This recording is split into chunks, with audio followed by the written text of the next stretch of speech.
So, yung anak niyo po ay 5 years old at nagpaalam Opo. lamang na siya po ay makikipaglaro sa kanyang pinsan. And then, saan po natagpuan yung anak niyo na duguan na lamang? Ano dun din po sa lugar din namin, sir. Yung area nito kasi, sir, nagkaroon ng may mga blood stain. Kaya we requested agad ng SOCO para Okay. i-process yung area. May nakita tayong doon yung suspected intestine. Intestine? Oo, ng human intestine. Possible Oh. human intestine. Pasintabi po sa mga nanonood ha. Intestine, ibig sabihin, nalaslas po yung kanyang tiyan kaya lumabas yung bituka.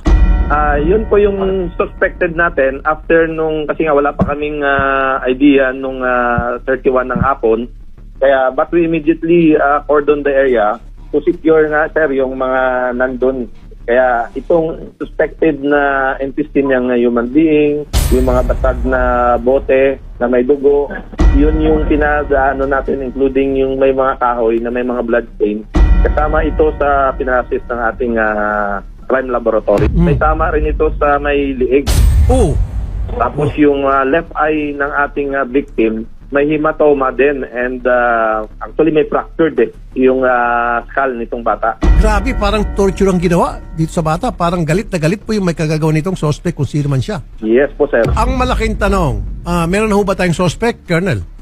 Yes po. The following day, nagkaroon na tayo ng breakthrough. Immediately, nag-check tayo sa area kasi wala nga kaming nakuhang witness o makapagsabi kung ano talaga nangyari. So, nag-backtracking kami ng CCTV mula dun sa bahay ng ating victim. And good thing, mayroong CCTV yung isang maliit na palengke doon. Mhm. So, nakita natin around 2 o'clock. Ayun, Yung, ayun. ating Okay, yung suspect. bata. Yung nasa likod na nakapula, yan yung ating victim. So, may kita po sa video, ayan, yung naka-green, may hawak-hawak na mama, may hawak-hawak na bata na nakaitim. Tapos may, Yan po yung may bata na instance. nakapula, sumusunod. Yan po sir yung victim natin. Iyon yung victim sumusunod. Kailan po diniklara ng mga magulang na nawawala na po yung kanilang anak? Hapon na sir mga around 5 o'clock. Actually yung nakakita rito, yung pamangkin, yung 16 years old na pamangkin ng ating parents, victim. Opo. Kaya yung nakakita doon sa may